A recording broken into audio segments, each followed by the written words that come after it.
Today I'm making mahshi, which basically just means stuffed vegetables. You're gonna need a lot of herbs. I have some parsley, cilantro, and dill. So I did about half of each bunch. Give that a really good wash. One time I literally found a cricket in my herbs and it almost made me throw up. Your food processor is gonna be your best friend for this recipe. There's nothing I hate more than having to finally chop anything.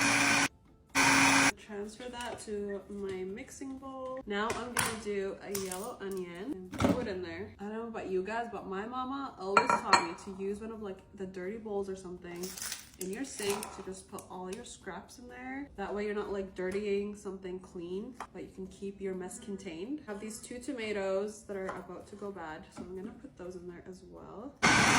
Now I'm gonna do some jasmine rice. I feel like I always make way too much of the stuffing and I have a ton left over. So I don't know how much to do. I'm gonna do about 1.5 cups. Add that in there. I just cooked up some ground beef, so I'm gonna add that to here. I think it's a little bit too much though, so I don't know if I'm gonna add the whole thing. We're gonna do some tomato sauce. I opened this can yesterday and I just kept it in a container because I knew I was gonna use the rest today.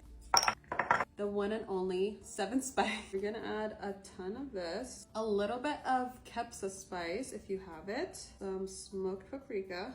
Honestly, the rest of these are just extra. Like my mom doesn't really add smoked paprika, but I feel like anything with red sauce, smoked paprika tastes good with. Black pepper, some garlic and salt, a little bit of olive oil, and some lemon juice. Give that a good mix. It should look something like this. Now we're gonna core our vegetables. Today I'm just doing bell peppers and eggplant. I like to also do gray squash, but I couldn't find any at the Persian store. The peppers are pretty easy. You just like cut around the core. I like to take out all the white stuff and the seeds from there. Now the eggplant is a little bit more tricky. So I just take the end off. Obviously you're not gonna just stuff this whole long eggplant. If you can find like the mini eggplants to stuff, that would make your life a lot easier. This long like Chinese eggplant is the only one that I can find. I just cut it in 3.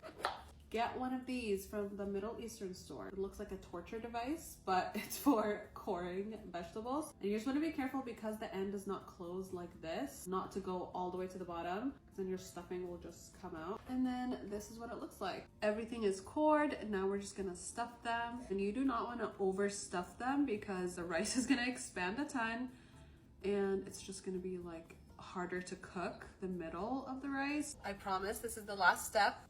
We're making the tomato broth that we're gonna cook the mahshi in. I'm gonna do this can of tomato sauce, some water to thin it down. I'm gonna